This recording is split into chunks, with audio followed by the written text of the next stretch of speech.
तो वो छोटी सी गलती आपकी पूरी ज़िंदगी, आपका पूरा घर, आपके पूरे परिवार को बर्बाद करके रख सकती है। मतलब इस दुनिया में जितना कुछ गलत हो सकता था सब लड़कों के साथ हो रहा है। जहाँ पे भी आपको लगती है आप किसी रिलेशनशिप में जाते हो तो आपको अपनी चैट्स, अपनी ऑडियो रिकॉर्डिंग्स अपनी संभाल के रखो भाई, कि अगर किसी लड़की ने ड्रिंक किया हुआ है और कोई लड़का उसके साथ फिजिकल होता है तो इन दैट इंटॉक्सिकेटेड स्टेट अगर वो आपको कंसेंट दे भी रही है, मतलब हो भी गया, तो भी that is not valid consent. 7 साल की मिनिमम जेल है उसके ऊपर। अगर लिव इन रिलेशनशिप में लड़का किसी लड़की को छोड़ देता है हाँ बीच में, तो लड़की लड़के से मेंटेनेंस मांग सकती है। लेकिन शादी लड़की के बिना भी लिव इन है ना। हाँ इन्होंने मेरा जबरदस्ती अबॉर्शन करवा दिया, कहाँ से प्रूव होगा जबरदस्ती अबॉर्शन? ससुर ने मेरे साथ जबरदस्ती की रात को, कि ये मेरे जो ससुर हैं ये मेरे छेड़खानी करते थे। मैं किचन में खाना बना रही थी तो पीछे से आए, मेरे को हाथ लगा दिया। ये सिचुएशन होती है। किसी का डाइवोर्स हुआ, हाँ पत्नी ने मेंटेनेंस मांगी कि मैं कमा नहीं रही हूँ और मैं रह रही हूँ अपने किसी बॉयफ्रेंड के साथ, हाँ तो भाई साहब आप मेंटेनेंस दोगे? तब भी लायबल लड़का है। लड़का लायबल है। मैं अपनी गाड़ी बेची, कुछ साल बाद वही गाड़ी किसी लिकर स्मगलिंग केस में पकड़ी गई। अगर आप रजिस्टर्ड ओनर हो गाड़ी के तो जब भी केस होगा तो आपकी भी रिस्पॉन्सिबिलिटी बनेगी, एफआईआर में आपका भी नाम आएगा, आपके अगेंस्ट भी केस चलेगा, जेल आपको भी हो सकती है। चालान जो होता है ना आपका, वो भी आपका एक क्रिमिनल केस बनता है बाद में। ई चालान इतना एक्सट्रीम जा सकता है? प्रॉपर्टी लेते हो उसमें 10%, 20%, 30% लोन करा लो, फिर वो पूरा इन्वेस्टिगेशन कर लेते वो हैं। पूरी टाइटल सर्च करेंगे, रिपोर्ट बना के देंगे कि हाँ ये प्रॉपर्टी ठीक है। अगर टेनेंट आपके जो प्रॉपर्टी है उस पर कब्जा कर ले, पैसे नहीं दे रहा, किसी भी तरीके से रेंट नहीं दे रहा है, खाली भी नहीं कर रहा है, तो आप उसके अगेंस्ट आपको सिविल एक्शन लेना पड़ेगा। जाता है मैं आपके अगेंस्ट केस करता हूँ तो आपको 2 साल तक की जेल हो सकती है और चेक अमाउंट के डबल अमाउंट तक का फाइन हो सकता है।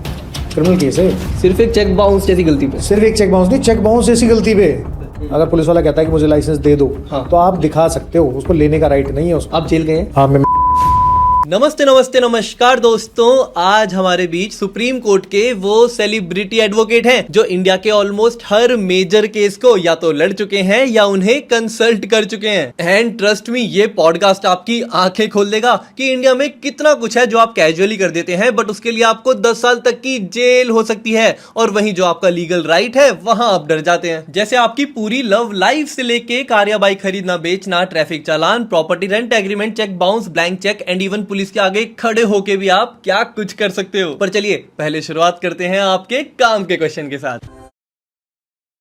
हाय, नमस्ते नमस्ते नमस्कार विकास जी, कैसे हैं? बहुत अच्छा हूँ, आप कैसे हो? बढ़िया। ये हमारा तकिया कलाम है, नमस्ते नमस्ते नमस्कार। अच्छा, हाँ, तो हम अक्सर ऐसे शुरुआत करते हैं। बहुत अच्छा। ये इंटेंडेड नहीं था ये क्वेश्चन, बट ये आया तो मुझे लगा ये सबसे पहले आना चाहिए। अच्छा, हाँ, क्वेश्चन है कि आपको भी क्या लगता है कि हमारा लीगल सिस्टम कहीं ना कहीं विमेन को एम्पावर करते करते अनफेयर हो गया लड़कों के लिए ही?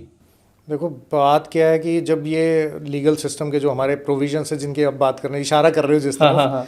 ये जब आए थे उस टाइम लेडीज़ की जो हालत है, विमेन की जो हालत थी, दैट वाज एक्चुअली पैथेटिक। उस टाइम पे डाउरी डेथ भी होती थी, जला के भी मार देते थे, बहुत सारी सिचुएशंस होती थी। बहू ही क्यों जलती है हर बार? हाँ। तो जिस टाइम पे ये आए थे, लॉ इम्प्लीमेंट किया गया उस टाइम हालत बहुत ख़राब थी।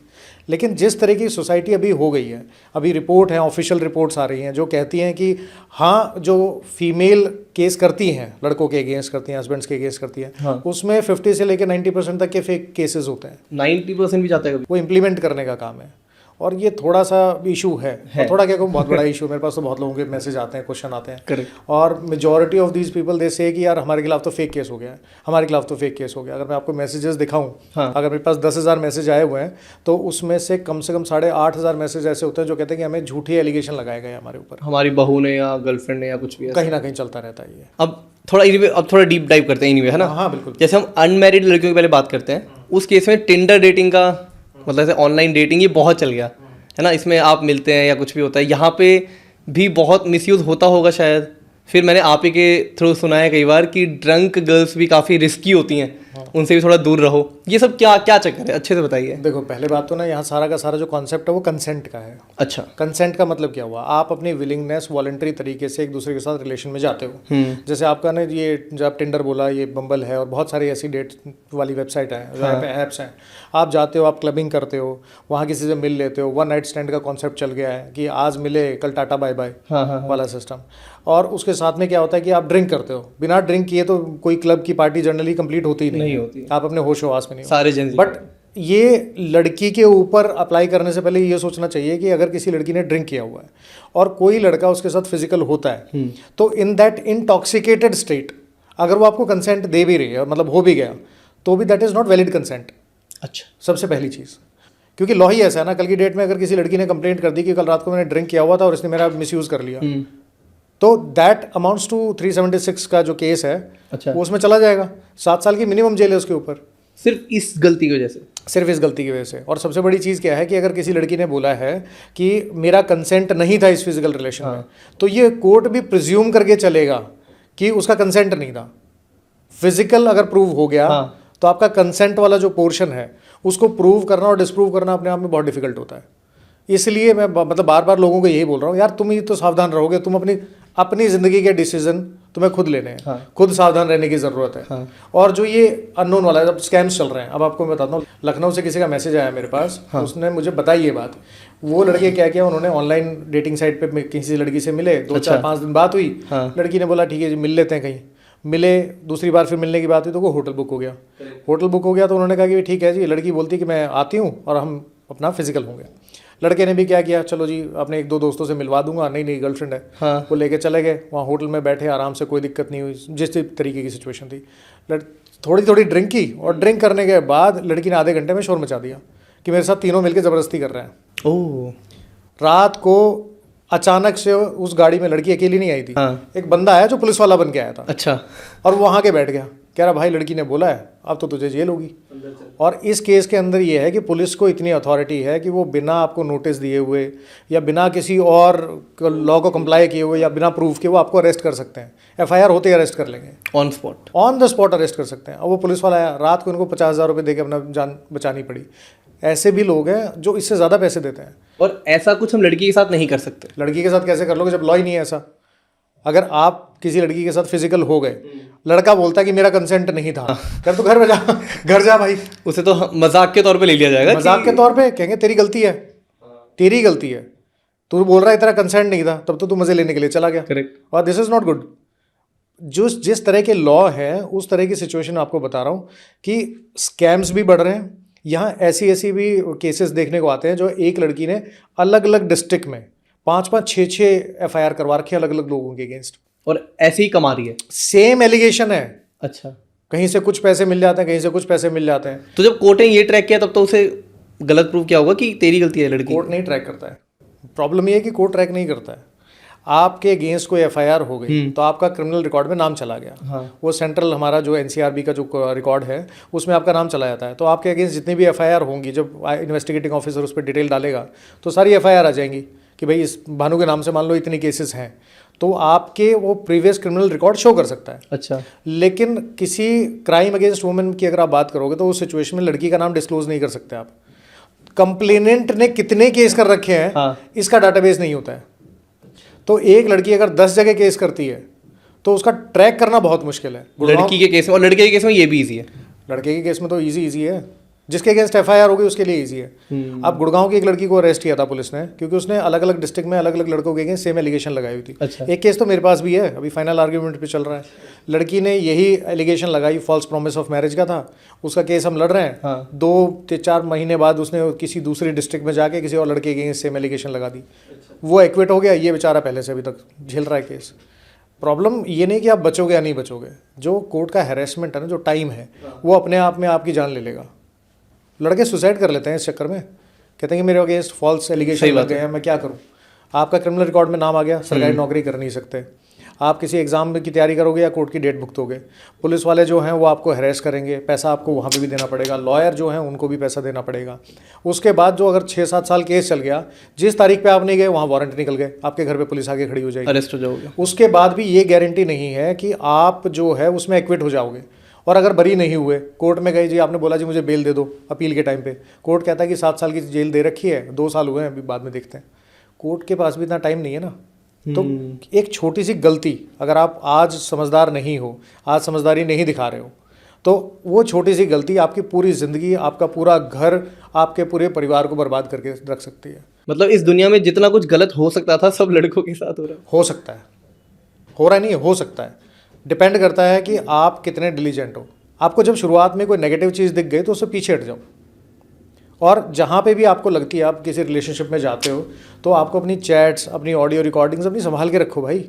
यही मेरा क्वेश्चन था अगला कि हाउ टू प्ले सेफ। मतलब प्ले शायद सही वर्ड नहीं है, बट फिर भी इस प्रोसेस में अगर आ ही रहे हैं, कोई अगर नो स्ट्रिंग्स अटैच दोनों तरफ से है ही, तो लड़का अपनी तरफ से क्या कर सकता है जिससे वो सिक्योर्ड रहे? फिर वही प्ले सेफ का मतलब होता है, पर प्ले करना है मतलब प्ले गलत वर्ड है, सॉरी, बट मतलब अगर ऐसे आना ही है, देखो मान लीजिए कि नहीं है रिलेशनशिप में और अगर दोनों तरफ से कंसेंट है, तो लड़का कैसे प्रूव करे कि भाई कंसेंट था उसका भी? देखो ये ना सारी जो चीज़ें हैं वो डिपेंड करती हैं सिचुएशंस पे।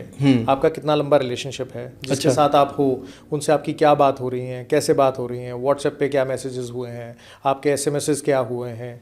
आप कई बार क्या होता है कि फिजिकल होते हैं जब इंटीमेट मोमेंट में, तो कई बार ना उसकी छोटी फोटोग्राफी या वीडियोग्राफ बना लेते हैं, आप रख लेते हैं, और वो बोलते हैं कि नहीं हम तो सिर्फ अपने पर्सनल मोमेंट के लिए रखते हैं। हाँ। ये भी चीज़ें होती हैं, लेकिन उसको रखना अपने आप में ऑफेंस है। कल की डेट में लड़की एलिगेशन लगाती है कि भाई आपने मुझे ब्लैकमेल किया था, वो वीडियो दिखा के। अच्छा, न्यूड्स मांगते हैं, फिर उन्हीं को ब्लैकमेल। तो ये सिचुएशन रहती है। खुद को सेफ रखने का सिंपल तरीका यही है कि या तो आप इस तरह के रिलेशनशिप में जाओ ही मत। बड़ा सिंपल है, ठीक है कि भाई ठीक है, इस डेटिंग कल्चर से बाहर आ जाओ। हाँ देखो, सेफ तो शादी भी नहीं है, सेफ तो शादी भी गारंटी वहाँ भी नहीं है, ठीक है, गारंटी वहाँ पे भी नहीं है। लेकिन आप या तो इस तरह के रिलेशनशिप में मत जाओ। अगर इस तरह के रिलेशनशिप में जाते हो तो अपनी इंस्टिंक्ट को इग्नोर मत करो। दूसरा, जो भी आप बात करते हो, जिस तरीके की सिचुएशन होती है, उन सिचुएशन का आपके पास एटलीस्ट एक रिकॉर्ड होना चाहिए। रिकॉर्ड कैसे? रिकॉर्ड इन द सेंस कि आप मैसेजेस खेल रहे हो, हाँ। बात कर रहे हो, रात को 3 बजे मैसेज कर रहे हो, आप एक दूसरे को मैसेज कर रहे हो, उसको डिलीट मत करो। लड़कों की सबसे बड़ी गंदी आदत क्या होती है ना, कि आज लड़की से बात कर रहे हैं, कल उससे बात करनी बंद की तो सब डिलीट मारेंगे। बड़ी हाँ, कल अगर एलिगेशन लग गए तो प्रूफ कैसे करोगे, कहाँ से लाओगे? क्योंकि लड़की ने बोला कि मेरा इसके साथ फिजिकल था, हाँ, लेकिन कंसेंट नहीं था। हाँ, दैट मीन्स कि वो प्रिज्यूम किया जाएगा कि कंसेंट नहीं था। इस सिचुएशन में आपको कंसेंट प्रूव करने के लिए कहीं ना कहीं जो आपकी चीज़ें हैं, जो आपके एसएमएसेस हैं, ऑडियो रिकॉर्डिंग्स हैं, जो आपका ग्रुप है दोस्तों का, अच्छा, आप या तो पूरे ग्रुप के साथ रहिए ना, ताकि बाकी लोग भी बता सकेंगे इनके बीच में तो ये चीज़ चल रही थी और ये नहीं चल रही थी। तो आप अपनी तरफ से विटनेसेस कल की डेट में कोर्ट में ला सकते हो। देखो, this is too much to ask for a guy, correct, कि भाई आप यार रिलेशनशिप पे ध्यान दोगे, उसके नखरे उठाओगे या फिर ये चीज़ें चैट्स पूरा कंसेंट यहाँ पे डॉक्यूमेंट करोगे, लेकिन संभाल के तो रखना पड़ेगा ना आपको। सबसे बेटर जो ऑप्शन है, बेटर सेफ देन सॉरी। क्या होगा कि चैट्स में आप कंसेंट मांगो? मैं कंसेंट नहीं मांगना होता। आप करते क्या हो कि अपनी तरफ से कभी भी अगर आप किसी लड़की से शादी नहीं करना चाहते हो, अच्छा, तो कभी भी उसको ये मत बोलो कि हम शादी करेंगे, हमारे बच्चे होंगे, हमारा घर होगा। मजाक में भी नहीं? मजाक में भी नहीं, कभी भी मजाक में नहीं। क्योंकि जब तक सब गुडी गुडी है तब तक ठीक है। जैसे ही आपका कहीं थोड़ा सा भी खटका लगा ना, अनबन हुई, कि अब अनबन हो गई ज़रा सी, ये सारे केस उसके बाद ही होते हैं। दूसरा, कभी भी अपना जो फाइनेंशियल स्टेटस है ना, कि आपके पास कितना पैसा है, आप कितना खर्च कर रहे हो, वो कभी भी किसी लड़की को शो करने की ज़रूरत नहीं है। This is message to all the boys. This is message to all the boys. Criminal law एक ऐसी चीज़ है, अगर आपने एक बार उसको मोशन में डाल दिया तो आप उसको रोक नहीं सकते, आपका काम खत्म। लड़की अगर गुस्से में एक बार किसी भी तरीके से, ऐसे केसेस है मेरे पास, उसमें क्या होता है, लड़की ने एक बार ये हुई लड़ाई झगड़ा, पुलिस के पास पहुंच के एफआईआर करवा दी। 4 दिन बाद लड़की को रियलाइज होता है यार गलत कर दिया मैंने। हाँ, या मान लो फिर से प्यार में आ गए या फिर से सॉरी हो गई। हाँ, कुछ भी रीजन हो सकता है, उसको लगता है कि मैंने गलत कर दिया, अब ये नहीं होना चाहिए था। हाँ, लेकिन एक बार अगर एफआईआर होगी तो हाई कोर्ट से नीचे उस एफआईआर को ख़त्म नहीं कर सकता कोई। इन्वेस्टिगेशन होगी, आप उसके अंदर सेटलमेंट भी नहीं कर सकते हो। क्या बात कर रहे हो? सच बता रहा हूँ आपको, सेटलमेंट भी नहीं होगी? 376 के अंदर या तो लड़का लड़की की शादी हो जाए, हाँ, तो आपका 376 का जो एफआईआर है वो क्वैश हो सकता है। अच्छा, ऐसे होते हैं केसेस। लेकिन अगर आपकी एफआईआर हो गई है और सेटलमेंट आप चाहते हो कि भाई हम अपने अपने घर चले जाएं, हाँ, सेटलमेंट करना चाहें, तो दैट इज़ नॉट पॉसिबल। या तो आपका एक्विटल होगा, या लड़की जो है कोर्ट में आके फिर अपना बयान ठीक करेगी कि भाई मैंने तो जो भी चीज़ें थी ऐसे उस टाइम इस वजह से कर दिया, या किसी दबाव में या गुस्से में या जो भी चीज़ें हैं। लेकिन अगर कोर्ट में आप गलत स्टेटमेंट देते हो तो that is also पर्जरी। Legal system की नॉलेज होना बहुत ज़रूरी है। करेक्ट। प्रॉब्लम ये है कि लड़के जो है ना, वो आदत होती है कि कई बार फिजिकल होने के लिए ना ओवर प्रॉमिस करते हैं, हाँ, ओवर एश्योरेंस देते हैं। करेक्ट। अरे भाई साहब, सारे करते हैं। क्यों दे रहे हो? सारे करते हैं, यही तो बात है। फिर सारे करते हैं तो आधे तो फंसेंगे ना, तो यही प्रॉब्लम है। आपको सेफ रहना है तो आपको ये 2-4 चीज़ें हैं, ध्यान रखो। अच्छा, दूसरा, जिस भी रिलेशनशिप में आप जाते हो, उस रिलेशनशिप में you need to have a group of people, अच्छा, जिसमें लड़के लड़कियां दोनों हों, जो कल की डेट में अगर आपके अगेंस्ट कोई एफआईआर हो जाती है, कोई चीज़ होती है, तो आप उनको बुला सको कोर्ट में कि देखिए यार ये तो हमारा कॉमन ग्रुप था और हमारे तो कॉमन ग्रुप में ये चीज़ बातें होती थी। और लड़की किस हद तक के केस कर सकती है इस मामले में? मतलब क्या क्या कर सकती है? लाइक धोखा, रेप, क्या क्या होता है? बहुत कुछ हो सकता है। देखो, सबसे सिंपल तो है, अगर मान लो रिलेशनशिप में गए, फिजिकल नहीं हुआ, हाँ, तो छेड़खानी कर रहा था, ये भी केस है। ये भी केस होता है। स्टॉकिंग कर रहे हैं, लड़का किसी लड़की को अगर ऑनलाइन उसका देख रहा है कि भाई वो क्या कर रही है, फेसबुक पे क्या कर रही है, इंस्टाग्राम पे क्या कर रोज रही है, हाई लिख रहा है, रोज हाई लिख रहा है, मैसेज कर रहा है, या फिर जब वो लड़की जा रही है तो उसका पीछा कर रहा है। हाँ, ऑनलाइन ऑफलाइन दोनों की बात कर रहा हूँ मैं। तो दैट इज कॉल्ड स्टॉकिंग। उस पे भी लड़की केस के है। मना करने के बाद भी अगर वो करेगा हाँ। तो 354D का केस बनेगा, उसमें सीधी FIR है, उसमें सीधी जेल हो सकती है। लड़के के अगेंस्ट केस चलेगा, जेल हो सकती है उसको। अच्छा। छेड़खानी का हो सकता है। उसके बाद अगर मान लो कोई आपके इंटीमेट फोटोग्राफ्स हैं, लड़की बोलती है कि मेरे ऑब्सीन फोटोग्राफ्स या वीडियोज वायरल करने की धमकी दे रहा है, ये भी एलिगेशन बहुत कॉमन है। जो अब ये केस को मैं आपको बताता हूँ, मेरे को याद आ गया। इस केस में क्या हुआ, लड़का लड़की का रिलेशनशिप था। हाँ। कुछ महीने का रिलेशनशिप था। लड़के की शादी कहीं और होनी थी, लड़की को पता लग गया, 376 की FIR हो गई कि फॉल्स प्रॉमिस ऑफ मैरिज के बेस पे। हाँ। लड़की ने बोला कि इसके पास मेरे जो ऑब्सीन फोटोग्राफ्स हैं, न्यूड फोटोग्राफ्स हैं, वीडियोस हैं, वो इसके पास है। हाँ। तो ये मुझे वायरल करने की धमकी दे रहा है। हालांकि तो उसने दी नहीं। सुनो तो सही। हाँ। दी कि नहीं दी वो बात की चीज़ है। तो उसने क्या किया, उसने एलिगेशन लगा दी, FIR हो गई। हाँ हाँ हाँ। पुलिस ने लड़का लड़की के जो मोबाइल हैं वो सीज कर लिए। अच्छा। And it is a case going on. उसके बाद FSL चले गए, फॉरेंसिक लेबोरेटरी। केस चल रहा है। केस चलते चलते बीच में 1.5-2 साल बाद वो FSL से रिपोर्ट आई कि भाई किसके फ़ोन में, ये जो लड़के के फ़ोन में है, वो ऑब्सीन फोटोग्राफ वीडियो मिले नहीं मिले। हाँ। इन्वेस्टिगेटिंग ऑफिसर जो थी अभी, उसने आके स्टेटमेंट दी। उसकी स्टेटमेंट क्या है, वो कहती है कि फ़ोटोग्राफ मिले हैं, दोनों के मिले हैं, लड़के के लड़की के, वीडियो भी मिले हैं लड़के के लड़की के, लेकिन वो लड़की के फ़ोन में है। अच्छा, लड़के पे है ही नहीं। लड़के के पास है ही नहीं। Now still he is facing that trial. Trial अभी भी लड़का फेस करेगा। लड़का फेस कर रहा है ना, क्योंकि FSL की रिपोर्ट आने में 2-3 साल लग गए। हाँ। कौन बताएगा किसके फ़ोन में थे। आप डिलीट कर देते हो, डिलीट करने के बाद भी डाटा तो रिकवर होता है ना। और FSL टेक्स टाइम, केसेस इतने ज़्यादा हैं। हमारे यहाँ हाथी को हाथी प्रूव करने में 8 साल लगते हैं। बड़ी सिंपल सी बात है। सही बात है। तो आपको 8 साल लड़ना है, आपकी मर्जी है, इस तरह के रिलेशनशिप में रहो। आप सही हो ये प्रूव करने में भी 2-3 साल लगेंगे, और तब तक तो आप वैसे ही इतने डिप्रेस हो जाओगे, खत्म हो जाओगे, करियर खराब हो जाएगा। ऐसे बहुत सारे केस हैं जिसमें सुप्रीम कोर्ट जाके आदमी एक्विट होता है, और वो भी कब, जो 25 साल निकल गए। अब उसकी लाइफ तो कोई नहीं वापस कर सकता ना। कोर्ट बोल देता है चलो जी इसको 10 लाख रुपए कंपनसेशन दे दो। क्या 10 लाख रुपए आपके 25 साल कंपनसेट कर देंगे? क्या 7 साल छोड़ो, आप एक महीने जेल में रह लो, एक दिन की आपके अगर वर्थ की मैं बात करूं, अगर आपको 10 लाख रुपए भी दे दे कोई आदमी, क्या कि 1 महीना जेल में रह ले, तो क्या ये वर्थ है किस आदमी के एक महीने की? वहाँ जेल में उसके साथ क्या हो रहा है, किस मेंटल टॉर्चर से वो गुजर रहा है, उसको कौन कंपनसेट करेगा? कोई नहीं कर सकता कंपनसेट। इसी के बीच बस थोड़ा सा लिव इन के बारे में छेड़ दो, फिर हम मैरिड लाइफ पे जाएंगे। लिव इन में रहना अगेन वहाँ के लिए कुछ मेजर है, या अगेन वो भी अवॉइडेबल चीज़ है, या गलती है इंडिया लॉ के हिसाब से? देखो, इंडियन लॉ में अगर आप बात करो लिव इन का कॉन्सेप्ट, अभी उत्तराखंड का यूनिफॉर्म सिविल कोड पास हुआ है। हाँ। उससे पहले लिव इन का कॉन्सेप्ट जो है वो लीगलाइज नहीं था। अब लिव इन के अंदर जो उत्तराखंड में पास हुआ है, अगर हम उसको ठीक से इम्प्लीमेंट करें, हाँ। तो भी ऐसा नहीं है कि लड़के 100% सेफ हैं।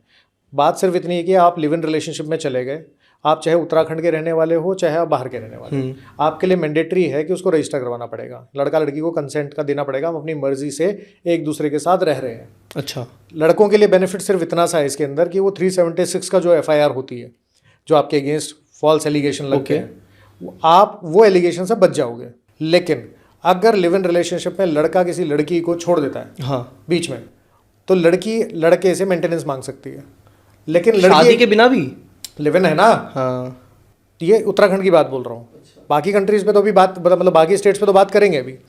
तो उसमें होता क्या है कि लड़की मेंटेनेंस मांग सकती है, लड़की बीच में बोलती है कि जा मैं तेरे को घर से निकालती हूँ, मैं नहीं रहती तेरे साथ। हाँ हाँ हाँ। लड़का कंपनसेशन या मेंटेनेंस नहीं मांग सकता उसमें। अब जैसे यहाँ पे ये भी है, शायद वही है कि अगर मैरिज की प्रॉमिस अगर लड़का कर रहा है और फिर नहीं करता तो लड़के पे केस है, और लड़की करती है तो कुछ नहीं है। देखो और लड़कियां भी तो छोड़ती हैं लड़कों को, मतलब इतना ऐसा होता है। सारे आशिक बेचारे। आशिक विचारों की बात नहीं है। देखो क्या होता है कि लड़का लड़की है, अगर लड़की ने किसी लड़के को प्रॉमिस किया कि मैं तुझसे शादी कर लूँगी, और उसके बाद वो अपना आराम से रिलेशनशिप एंजॉय करती है, उसके बाद लड़के को छोड़ देती है, लड़का बोलता है कि फॉल्स प्रॉमिस के ऑफ मैरिज के बेस पे मैं इसके ऊपर केस करूँगा, तो भाई साहब कुछ नहीं कर सकता, तुम कुछ भी नहीं कर सकता ना। तुम कोई क्रिमिनल FIR करवा सकते हो उसके अगेंस्ट। हाँ, मैक्सिमम ये है कि अगर आपने कुछ गिफ्ट दिया हो, कुछ पैसे उसको दे रखे, आप रिकवरी फाइल करोगे। अच्छा। लेकिन अगर आपने वो लीगल एक्शन लिया, लड़की लॉयर के पास जाएगी, लड़की तुम्हारे against false promise of marriage या कोई दूसरा फिजिकल रिलेशन, वो 2-3 और डाल देगी, वो तुम्हारे ऊपर 2-3 डाल देगी, और तुम अगले दिन ही जेल चले जाओगे। तुम पैसे लेने गए थे, पैसे दे के आओगे। लड़कों के पास ये रेमेडी नहीं है। और हमारी सोसाइटी जिस तरीके की है और हमारा लॉ जिस तरीके का है, मुझे नहीं लगता कि आने वाले बहुत सालों तक ये जेंडर न्यूट्रल लॉ कभी आएगा। चांसेस बहुत कम है। ओके, तो नहीं कर सकते आप। अब अगले फेज में आते हैं, शादी हो जाती है। अब अगेन इतना खतरा है, जैसे आपने बोला गारंटी तो वहाँ भी नहीं है, पर गारंटी यहाँ भी मतलब कितनी चीज़ों की मांगोगे आप, और सर कितना फेक हो सकता है। लड़की बोलती है, लड़की के परिवार वाले बोलते हैं कि भाई बहू के वाले कि भाई इन्होंने हमें ज़बरदस्ती हमसे दहेज लिया, धमका के परेशान करके। हाँ, ये बहुत ज़्यादा चलता है ना। हाँ भाई जिस टाइम आपसे दहेज मांग रहे थे उस टाइम आप FIR करवाते, तब तो आपने करवाई नहीं। अब आप 3-4 साल बाद बोल रहे हो कि शादी की सगाई के टाइम से मुझसे दहेज मांग रहे हैं, तो आपने दहेज दिया। करेक्ट। तो जेल तो तुम्हें भी होनी चाहिए। लेना और देना दोनों क्राइम है। सही बात है। तो अगर कोई ले रहा है तो उसको 3 साल जेल, दे रहा है तो उसको भी तो जेल दो ना। उसके अगेंस्ट कोई एक्शन नहीं होता है। ये प्रॉब्लम है। और ये लड़की 2 साल बाद भी कह सकती है कि इन्होंने तब मिले, मतलब हमें ब्राइब, मतलब हमें कहा था कि दहेज दो दहेज दो। देखो दहेज के 498A के जो केसेस हैं वो शादी के 15-20 साल बाद भी रजिस्टर होते हैं। 15 साल बाद कोई औरत कह सकती है कि मेरे से दहेज मांगा था। मैंने खुद एक केस लड़ाया है, गुड़गांव का केस था। चंडीगढ़ हाई कोर्ट से हम एंटीसिपेटरी बेल करवा गए थे। उस टाइम रमेश कुमार की जजमेंट भी नहीं आई थी। उस सिचुएशन में वेल एजुकेटेड डॉक्टर अपने हस्बैंड, जो कि खुद PhD है, प्रोफेसर है, शादी के 27 साल बाद 498A का केस किया था। 27 साल बाद, और FIR हो गई थी उसमें। और डिस्ट्रिक्ट कोर्ट में, मतलब ऐसे वाहियात केस में भी डिस्ट्रिक्ट कोर्ट में एंटीसिपेटरी बेल लगाई और डिसमिस हो गई। हाई कोर्ट से बेल मिली थी। अच्छा, सोचने की बात है। इस तरह के केसेस भी हैं। तो लॉ जो है वो बहुओं के फेवर में है। सेफगार्ड्स पे बाद में बात करेंगे। तो अगर फॉल्स एलिगेशन लगाने की बात आती है तो कहाँ तक आती है? दहेज, मेरा स्त्री धन, हाँ, जो ज्वेलरी मुझे लड़के वालों ने दी, जो लड़की वालों ने दी, वो सारी ज्वेलरी मेरे पास थी। मेरे सास ससुर ने अपने घर पे रख ली, ये बोल के बेटी सेफ रहेगी हमारे पास, या जेठ ने रख ली, हस्बैंड ने रख ली, और आज तक दे नहीं रहे हैं मुझे मांगने के बाद भी। इस पे भी केस हो जाएगा। मेरी ज्वेलरी सारी इनके पास है, चलो वो उठा के ले गई। करते रहो प्रूफ, कौन प्रूव करेगा यार? किसके पास रहेंगी चीज़ें? हाँ। आपने वो लगा दी एलिगेशन, FIR हो गई, अब झेलते रहो। इसके अलावा बात क्या आएगी कि ये मेरे जो ससुर हैं, ये मेरे का छेड़खानी करते थे। मैं किचन में खाना बना रही थी तो पीछे से आए, मेरे को हाथ लगा दिया। ये सिचुएशन होती है। मैं बाथरूम में नहाने जा रही थी तो जानबूझ के दरवाज़ा खुला छोड़ देते हैं। हाँ। इधर उधर से ताका झांकी करते हैं। एलिगेशन लगते हैं। ये भी एलिगेशन लगते हैं कि मेरे पति घर पे नहीं थे तो मेरे साथ इन्होंने बिस्तर पे आने की कोशिश की। ये भी एलिगेशन, ससुर पे ज़बरदस्ती मेरे साथ किया, ये भी एलिगेशन लगते हैं। क्यों? क्योंकि सुप्रीम कोर्ट ने तो बोल दिया कि जिस भी केस में 7 साल से कम की जेल है, उसमें आपको अरेस्ट करने की ज़रूरत नहीं है। 2013-14 में गणेश कुमार की जजमेंट आई थी, उन्होंने बोला सुप्रीम कोर्ट ने। उसके बाद से ये इन्वेंटिव चीज़ें जो है ना वो आनी शुरू हो गई। इन्वेंटिव चीज़ें मतलब कि आ गए कि भाई इन्होंने मुझे ऐसी कोई दवाई खिलाई जिससे मेरे मुंह से हरे झाग आने लग गए, येलो कलर के झाग आए। कौन प्रूव करेगा 6 महीने पहले क्या हुआ था? इन्होंने मेरा ज़बरदस्ती अबॉर्शन करवा दिया। कहाँ से प्रूव होगा ज़बरदस्ती अबॉर्शन? ससुर ने मेरे साथ ज़बरदस्ती की रात को, कहाँ से प्रूव करोगे आप? फिजिकल प्रूव नहीं कर सकते। एक्सट्रीम सर्कमस्टेंसेस में, मैं एक हाई कोर्ट में ना केस था, उसमें क्वेश्चनिंग के लिए गए थे हम। पत्नी ने एलिगेशन लगाया था कि मैं अपने परिवार के साथ रहती हूँ, ऐसे ऐसे मेरे ससुर, देवर, जेठ जो भी हैं ये लोग आसपास रहते हैं, और इन सब लोगों ने मेरे साथ ज़बरदस्ती की रात को। और सबके अगेंस्ट 376 की FIR हो गई। 4-5 लोगों की मैंने एंटीसिपेटरी बेल करवाई, उसके बाद एक की रेगुलर बेल, सरेंडर का, पति को सरेंडर करवाया, फिर उनकी बेल करवाई क्वेश्चन के लिए। बाद में हमने किसी तरीके से उस मामले को सेटल करवाया। पत्नी ने बाद में आके बोला कि नहीं, हमारी ये तो नहीं हुआ था मेरे साथ, जो एलिगेशन लग गई। तो FIR तो क्वैश हो गई, लेकिन वो ट्रॉमा था ना जो कुछ महीने का। जो आदमी गाँव में रहता है, ससुर जो वहाँ रहता भी नहीं है, सास जो वहाँ रहती भी नहीं है, उनका नाम भी आया हुआ है, वो आदमी कहता है मैं अपने गांव में मुंह दिखाने लायक नहीं हूँ कि मेरी बहू ने ये एलिगेशन लगाया कि मैंने बहू के साथ ज़बरदस्ती की है। ये तो बेटी से बढ़ के है। बिल्कुल। रोया मेरे सामने आके बैठ के, कह रहा मैं अपने गांव नहीं जा सकता, और अगर ये चलता रहा तो अगर मैं सुसाइड कर लूँगा। क्या मुँह दिखाऊंगा यार कल की डेट में? और हमारे यहाँ तो रिश्तेदार भी इतने अच्छे हैं ना कि पीछे पीछे खूब मिर्च मसाला लगाते हैं। भाई एलिगेशन लगी, किया तो होगा। किया तो होगा। अब क्या यार, तुम्हें क्या पता किसी के घर में क्या चल रहा है? तुम अपनी लाइफ देख लो, गॉसिप्स भी चलते हैं ना। तो ये सिचुएशंस हैं। जब एक्सट्रीम आपके अगेंस्ट होगा तो वो कितना एक्सट्रीम जा सकता है, कोई लिमिट नहीं है। कोई लिमिट नहीं है उसकी। ना तुम्हारे पास रिकॉर्डिंग है, ना फिजिकल का कोई चीज़ें हैं, ना तुम्हारे पास जिस ज्वेलरी की तुम बात कर रहे हो, ना तुम्हारे पास बिल है उसके कि ये ज्वेलरी एक्चुअली में दी गई थी, नहीं दी गई थी। लेकिन तुम्हें सच को सच प्रूव करने में जो 8 साल, 9 साल, 10 साल लगेंगे वो लगेंगे। And that is why most of these cases have become an extortion tactic. पैसे, आप कोर्ट में जाओ, आपने बहुत सारे वीडियोस देखे होंगे, कोर्ट भी एक चीज़ पूछता है, भाई डाइवोर्स लेना है, इस लड़की को, अपनी बहू को या अपनी पत्नी को कितने पैसे दोगे। ये नहीं होता हाँ। कि भाई बिना पैसे के तू भी पढ़ी लिखी है, तू अपने घर जा। हालांकि दोनों कमा रहे हैं तब भी। दोनों कमा रहे हैं, एलिमनी है। हाँ। हस्बैंड वाइफ की अगर डाइवोर्स भी होता है तो डाइवोर्स में भी एलिमनी जो है वाइफ को मिलती है। मेंटेनेंस मिले ना मिले, भाई ठीक है, मेंटेनेंस। और भी सुन लो, डाइवोर्स हो गया, डाइवोर्स के बाद भी आपकी डाइवोर्स्ड वाइफ अगर कमा नहीं रही है या कमा रही है और अपनी इनकम को सप्रेस करती है, in that situation also she can claim maintenance from you. तब तक मांग सकती है, तब तक ले सकते हैं जब तक उसकी दूसरी शादी ना हो जाए।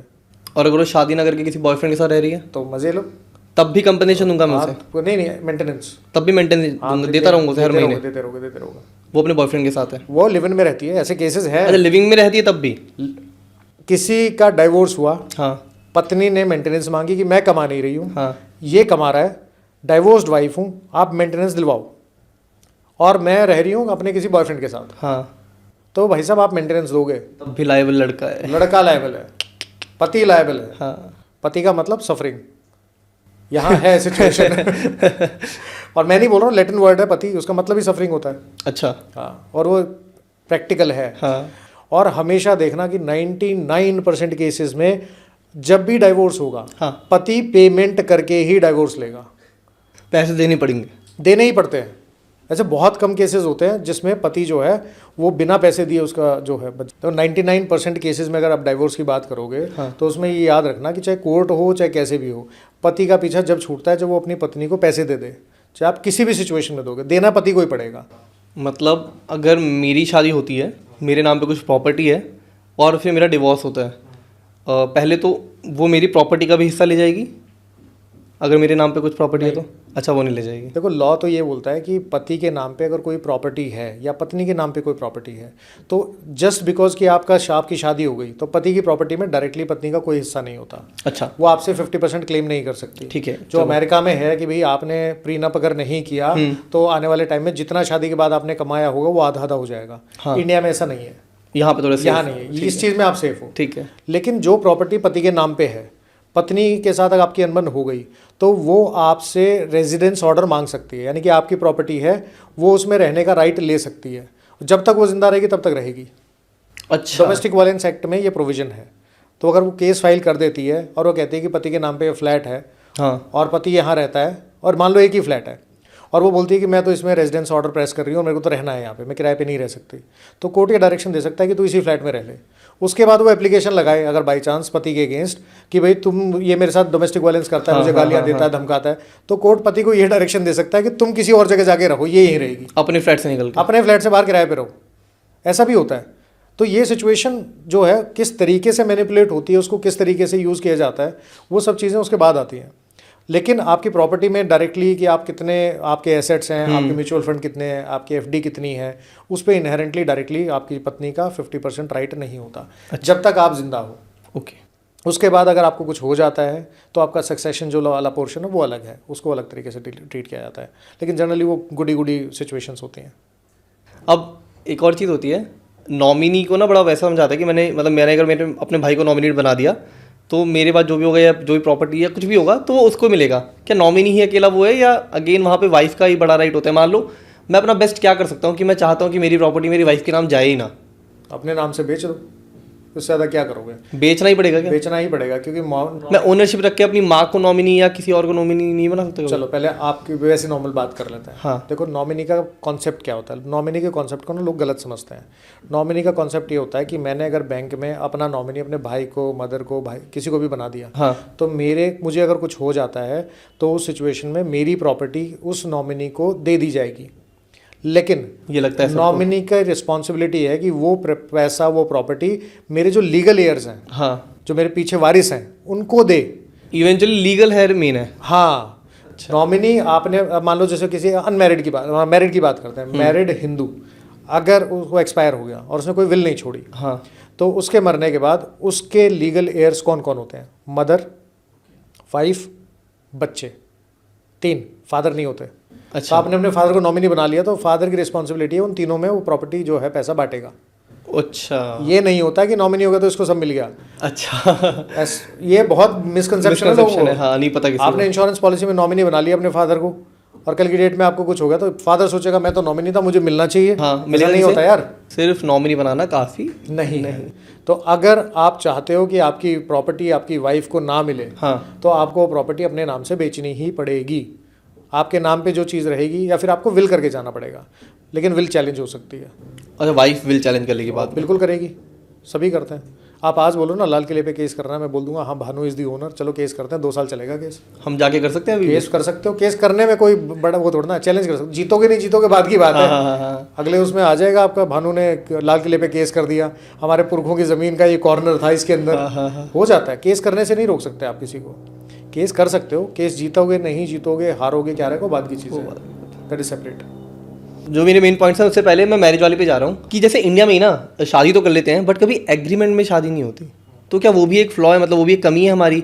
मतलब मान लो कल मैं बारात लेके जाऊंगा, शादी करके आवा जाऊंगा और 2-3 साल हो गए बट हमने कभी कोर्ट जाके तो साइन नहीं किया, क्या वो भी हमारी कमी है, हमें करवाना चाहिए वो? आपको रजिस्टर करवाना चाहिए। अगर आप मैरिज को रजिस्टर नहीं करवाते हो तो आपके अगेंस्ट जो फाइन है, कभी जब भी रजिस्टर करवाना पड़ेगा, आपको करवानी चाहिए।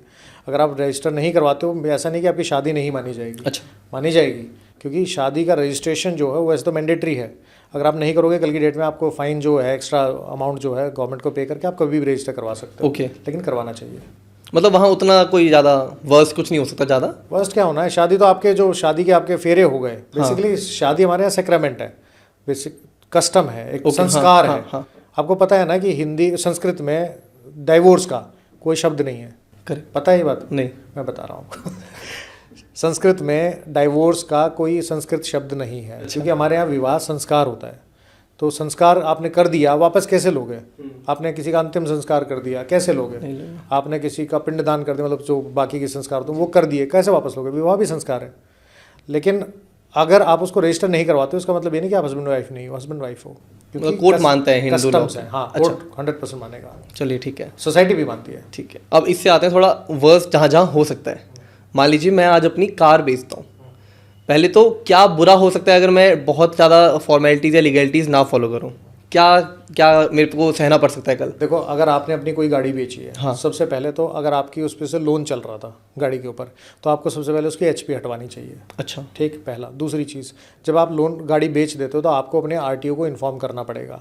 अगर आप इन्फॉर्म नहीं करते हो कल की डेट में, क्योंकि मेरे पास कुछ केसेस आए जिसमें मैंने 1-2 लोगों के कंसल्ट किया था। अच्छा, उन्होंने अपनी गाड़ी बेची, कुछ साल बाद वही गाड़ी किसी लिकर स्मगलिंग केस में पकड़ी गई, क्योंकि नाम जो रजिस्टर्ड ओनर हो आप ही हो।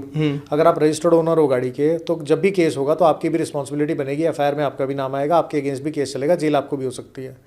तो जैसे ही आप गाड़ी बेचते हो तो ये आपकी रिस्पॉन्सिबिलिटी थी कि आप अपने आरटीओ को इन्फॉर्म करो कि देखो मैंने ये गाड़ी है, ये उसकी आरसी की कॉपी है, ये मेरे आधार कार्ड की कॉपी है, ये मेरे जो भी डॉक्यूमेंट्स हैं, ये फॉर्म 29 या 30 है, जिसको मैंने बेची है उसके आईडी प्रूफ ये हैं और इसको मैंने बेच दी है। अगर आप नहीं करोगे तो आप रजिस्टर्ड ओनर रहोगे, सारी रिस्पॉन्सिबिलिटी आपकी है। कल वो कहीं भी ड्रग करे, लिकर करे, कहीं ना कहीं आपके ऊपर रिस्पॉन्सिबिलिटी तो बनेगी ना। कल पुलिस आएगी तो आपके पास ही आएगी सबसे पहले। कुछ रिकॉर्ड में तो आप ही चढ़े हुए हो ना, वहाँ कौन पकड़ा गया कौन नहीं पकड़ा गया कौन ढूंढेगा? ड्राइवर तो भाग जाते हैं, फर्जी लाइसेंस बना के बैठे होते हैं, फर्जी आधार कार्ड बने होते हैं, वो तो ढूंढते रहो उनको। तो जिसने करना है, जिसने गलत करना है वो सारे काम करेगा। तो वर्स्ट के सिनेरियो में आपने मान लो 5 लाख रुपए की गाड़ी बेच दी और आपको केस लड़ने पड़ गया और आपने अच्छा लॉयर कर लिया, 8 लाख रुपए खर्च कर लोगे, क्या हुआ? तो आपको ध्यान रखना पड़ेगा। क्या वो चालान भी मेरे नाम पे क्यों उतरे रहेंगे? तो ऑब्वियसली गाड़ी तो आपके नाम पे ही है ना। हाँ, तो गाड़ी तो आप ही नाम पे शो करेगी ना। तो कल चालान वाली बात पे एक और बात है, आजकल ना नए नए जो आए हैं लौटने वाले, मेरे भी काफ़ी फ्रेंड हैं जो दिल्ली में आके रेड लाइट तोड़ते हैं और ऐसे कहते हैं कि ई चालान ही तो है, आता रहेगा, जिस दिन बेचेंगे उस दिन भरना होता है, हम बेचेंगे नहीं कभी और कभी बेचेंगे कहीं और किसी और को। ये चालान कितना एक्सट्रीम जा सकता है? क्या चालान जो होता है ना आपका, वो भी आपका एक क्रिमिनल केस बनता है बाद में। पुलिस ने चालान काट दिया, चालान काटने के बाद वो उस चालान को अगर आपने पे नहीं किया तो वो उसको कंसर्न आपका जो ट्रैफिक कोर्ट होता है उसमें फॉरवर्ड कर देंगे। आपकी डिटेल होगी उसके अंदर, फोटोग्राफ होगी, सब चीज़ें होंगी। कोर्ट आपको वहाँ से सम्मन करेगा। अगर कोर्ट ने आपको सम्मन किया और आप नहीं पहुँचे, आपके अगेंस्ट अरेस्ट वारंट इशू हो जाएंगे। अरेस्ट वारंट इशू हो गए तो आपका वारंट कैंसिल करवाओगे, बेल लोगे, सारा कुछ करोगे और जो अमाउंट है उसको फाइन को भरोगे। और अगर आप वारंट होने के बाद भी नहीं मिले, आप पीओ डिक्लेयर हो सकते हो, भगोड़े घोषित हो सकते हो। देश की कहीं पे भी किसी कोई भी पुलिस आपको पकड़ सकती है अगर पीओ डिक्लेयर हो गए। तो अगर आप पीओ डिक्लेयर वाला सिचुएशन हो गई और मान लो तब भी एक्सट्रीम सर्कमस्टेंसेस है तो 174 आईपीसी में आपके अगेंस्ट एक एक्स्ट्रा एफआईआर रजिस्टर हो सकती है कि कोर्ट का जो ऑर्डर है आपने तामील नहीं किया, उसके आपने प्रेजेंट नहीं हुए, तो चालान को भी लाइटली मत लो ना। पहली बार रेड लाइट क्यों जंप करनी है भाई? एक ई चालान इतना एक्सट्रीम जा सकता है? जा सकता है एक्सट्रीम सर्कमस्टेंसेज में। हमारा लॉ अगर, मैंने बोला ना, हमारा लॉ अगर एक बार मोशन में चला गया तो उसके बाद आप उसको नहीं रोक सकते। आपको जाके कोर्ट में जाके ही आपको ख़त्म करना पड़ेगा। लॉ है, क्रिमिनल लॉ तो क्रिमिनल लॉ है, जेल हो सकती है। जेल हो सकती है ई चालान तोड़ने? यही चालान पे 100 रुपये का चालान आपको 10,000 रुपये का पड़ सकता है। अब यहीं पे लैंड वाली बात आती है। लैंड में भी मतलब वहाँ तो चलो क्या ही वर्स हो सकते हैं, बट ये है कि मिस सेलिंग काफ़ी हो जाती हैं, तो वहाँ पे कुछ है प्रिकॉशन ऐसा कुछ, या वहाँ भी कुछ लीगैलिटी हो सकती है? सारी लीगैलिटी होती हैं। अगर आप कोई भी ज़मीन खरीदते हो, मैं तो सबको लोगों को बोलता हूँ कि अगर आपको कोई भी प्रॉपर्टी खरीदनी है तो प्रॉपर्टी हमेशा याद रखो कि आप हमेशा ना खलासो ना लो। मतलब आप टाइटल क्लियर होना चाहिए, पोजेशन क्लियर होना चाहिए। अब ऐसे मैटर्स आते हैं कोर्ट में कि आपने किसी के भरोसे पे, किसी प्रॉपर्टी डीलर के भरोसे पे कहा भाई साहब मैं बैठा हूँ, क्यों टेंशन ले रहे हो? हाँ, ऐसे ही बोलते और हाँ आप साइन करो, ये प्रॉपर्टी फलाना ढिमकाना बयाना जो कर दिया सब आपने पैसे दे दिए। आप रजिस्ट्री कराने चले गए, रजिस्ट्री भी करवा ली। बाद में क्या हुआ, पता लगा कि जिसने रजिस्ट्री की है उसकी पुरानी चेन में कहीं ना कहीं टाइटल की दिक्कत थी। तो आपने प्रॉपर्टी खरीद ली, आपको पता लगा कि जिसने भी प्रॉपर्टी आपको बेची है उसकी टाइटल चेन में कई पुराने लोग थे, उनका टाइटल क्लियर नहीं था, किसी ने कच्चे डॉक्यूमेंट पे बेच रखी थी, तो टाइटल वहाँ से ट्रांसफ़र होना बंद हो गया। हाँ। अब पुराना कोई आदमी उठ के आ गया कि ये तो प्रॉपर्टी मेरी है। दूसरा, आपने फिजिकली प्रॉपर्टी देखी नहीं, पैमाइश नहीं की। हाँ। पता लगा कि आपने 500 गज का प्लॉट खरीदा था, 400 गज ही अवेलेबल है, 100 गज की और ने हथियार रखा है। लड़ते रहो, कितने साल लड़ोगे? सिविल केस तो 30-30 साल चल सकते हैं। अच्छा। ठीक, प्रॉपर्टी के केसेस में तो बहुत दिक्कत है। दूसरा, अगर बाई चांस आप वहाँ जाते हो, आपका टाइटल भी क्लियर है, सब कुछ है, आपको ये नहीं पता था कि बैंक में किसी ने मॉर्टगेज कर रखी है पहले। अच्छा। बैंक पोजीशन लेके चला गया, आप क्या करोगे? तो यहाँ कहते हैं कि जो बायर है, बायर की तो 1000 आँख होनी चाहिए और सेलर की एक, वो तो बेचेगा, उसको तो बेचनी है। Buyer must be aware. आप कोई भी काम करते हो, अच्छा होता क्या कि लोग सबसे पहले ये नहीं चेक करवाते हैं कि इसकी जो कंप्लायंस है वो करनी है कि नहीं करनी है। उनको लगता है कि खर्चा है, ये नहीं पता कि कल की डेट में अगर प्रॉपर्टी में कोई दिक्कत आ गई तो ये आपका 10 गुना एक्सपेंसेस आपको पे करने पड़ेंगे और प्रॉपर्टी आपको मिलेगी नहीं मिलेगी कोई गारंटी नहीं। बहुत दिक्कत है। तो आपको ध्यान रखना पड़ेगा। जो प्रॉपर्टी का काम करने वाले एडवोकेट्स हैं, आप उनसे बात करो, वो बताएंगे। कुछ भी नहीं होता ना, सबसे आसान तरीका मैं आपको बताता हूँ। 100% सेफ गार्ड नहीं है, लेकिन मेजॉरिटी आपका सेफ गार्ड हो जाएगा। प्रॉपर्टी लेते हो, उसमें 10%, 20%, 30% लोन करा लो किसी भी नेशनलाइज बैंक से। फिर वो पूरा इन्वेस्टिगेशन कर लेते वो पूरी टाइटल सर्च करेंगे, रिपोर्ट बना के देंगे कि हाँ ये प्रॉपर्टी ठीक है, और फिर उसके हिसाब से वो उनका चलेगा। ये बढ़िया हैक है। ये बढ़िया हैक है, इससे बढ़िया हैक कोई नहीं है। कोई नहीं। ये ध्यान रखो। हाँ, हवा नहीं खरीदनी है। अब इसी के बीच ना रेंट एग्रीमेंट की बहुत बातें आती हैं। रेंट एग्रीमेंट बहुत तक तो आज ही मेरे ख्याल से कितनी फैमिलीज तो बनाती ही नहीं होंगी, मतलब अपनी पूरी प्रॉपर्टी। और वो उनकी बात कर रहा हूँ मैं जिनका घर ही रेंट से चलता है। मतलब बहुत ऐसे जमींदार से लोग हैं कि बहुत प्रॉपर्टी बना दी, सब रेंट पे चढ़ी हुई हैं और सब ऐसे ही रह रहे हैं। रेंट एग्रीमेंट बहुत कम यूज़ किया जाता है।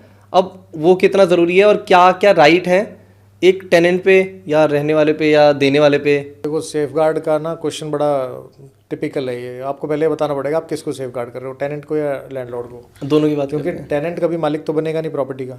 उसको right to reside, right to use that property is with the tenant. But right to reside ही कितना बेकार बन जाता है जब वो सालों सालों तक रह जाते हैं। खाली ना करें। देखो, अगर लैंडलॉर्ड की हम बात करें, अगर टेनेंट आपके जो प्रॉपर्टी है उस पर कब्जा कर ले, पैसे नहीं दे रहा किसी भी तरीके से, रेंट नहीं दे रहा है और खाली भी नहीं कर रहा है, तो आप उसके अगेंस्ट आपको सिविल एक्शन लेना पड़ेगा। मैंने ऐसे बहुत सारे लैंडलॉर्ड देखे हैं जो टेनेंट की एब्सेंस में जाके ताला तोड़ देते हैं, सामान निकाल लेते हैं और उनके अगेंस्ट सेक्शन 380 की FIR हो जाती है लैंडलॉर्ड के अगेंस्ट, क्योंकि आप किसी का ताला तोड़ के नहीं कर सकते। राइट टू रिसाइड तो है ना उसके पास। जी। आप सिविल कोर्ट जाएं, एविक्शन सूट फाइल करें, थोड़ा टाइम लगेगा। जब रिटर्न स्टेटमेंट आती है 12/6 की एप्लीकेशन लगा, पोजीशन वाली आपकी डिग्री मिल जाएगी, रेंट का रिकवरी चलती रहेगी। अच्छा, निकाला जा सकता है? निकाला जा सकता है, लेकिन पोर्शन जो है ना उसका टाइम लगता है। आप टाइम बचाने के लिए इलीगल तरीके अगर यूज़ करोगे तो आपके अगेंस्ट एक्शन हो सकता है। तो सबसे पहली बात तो है कि जो आपका रेंट एग्रीमेंट है उसको आपको रजिस्टर करवाना चाहिए, क्योंकि रजिस्टर करवाते हैं अगर आप अपने रेंट एग्रीमेंट, तो कल की डेट में टेनेंट जो है वो आपको ये नहीं मना कर सकता, ये नहीं बोल सकता ना कि टेनेंसी नहीं है। हाँ। आज मान लो मेरी प्रॉपर्टी और मैं किसी को बोल दूँ तुम जाके रह लो किराए पे और कोई एग्रीमेंट नहीं है। हाँ। और वो बोले मैंने तो बयाना दे रखा है प्रॉपर्टी का, अब कौन प्रूव करेगा कि टेनेंट है या नहीं है? अगर मुझे हर महीने 1 नंबर की इनकम आ रही है, महीने का रेंट जो है वो 1 नंबर से आ रहा है, तो मुझे इनकम टैक्स ही तो देना पड़ेगा। एटलीस्ट मेरी करोड़ों रुपए की प्रॉपर्टी तो बचेगी। कल की डेट में वो ये नहीं बोल सकता ना कि मैंने तो इसका बयाना कर रखा था, मैं तो प्रॉपर्टी में टेनेंट नहीं हूँ, मैं तो इसका जो हूँ हिस्सेदार बन गया हूँ या किसी तरीके से मैं तो बायर हूँ। ऐसा भी कुछ होता है क्या? ऐसा भी होता है। तो कैसे किराएदार कैसे कह सकते हैं कि मैं मेरा ये प्रॉपर्टी? आपका किराएदार के साथ अगर एग्रीमेंट नहीं है तो आप कैसे प्रूव करोगे किराएदार है? Just tell me. मतलब मेरे पास तो रजिस्ट्री है, रजिस्ट्री मेरे तो नाम मालिक पे। हो ना आप प्रॉपर्टी के। हाँ हाँ हाँ। मालिक होना अलग बात है, अच्छा। लैंडलॉर्ड होना दूसरी बात है, डिफरेंस ओके। है। आप मालिक हो, हाँ आपने अपने भाई को बोला कि भाई मैं यूएस जा रहा हूँ तो मेरी प्रॉपर्टी किराए पे दे दो, हाँ। आपके ब्रदर ने जाके और किराए पे दे दी, अब ही बिकम्स द लैंडलॉर्ड। ओके। किराया उनको मिलेगा, हाँ। वो आपको देते नहीं देते आपकी अंडरस्टैंडिंग है। लेकिन अगर मान लो आपके ब्रदर हैं और उन्होंने किराए पे दे दी और कोई एग्रीमेंट नहीं किया, तो कैसे वो प्रूव करेंगे वो लैंडलॉर्ड है? वहाँ पे किराएदार भी कह सकते हैं कि मैं लैंडलॉर्ड हूँ। किराएदार बोल देगा कि मैं तो प्रॉपर्टी मेरी है, मैंने इनको 50 लाख रुपए कैश दे रखे हैं, 20 लाख रुपए कैश दे रखे हैं, आज नहीं पहले दे रखे थे, या मैंने अपनी दूसरी प्रॉपर्टी इनका पोजीशन इनको दे रखा है, उसके बदले में अट्टा सट्टा किया हुआ है। That is also no. तो आप खुद ही सेफ नहीं रहोगे अपने लिए तो कौन रहेगा? दुनिया तो बैठी हुई है आपका खून पीने के लिए, आपको सेफ्टी रखनी पड़ेगी। आप यू कांट से कल की डेट में कि भाई मैं ये नहीं करना चाहता था और ऐसा करना चाहता था।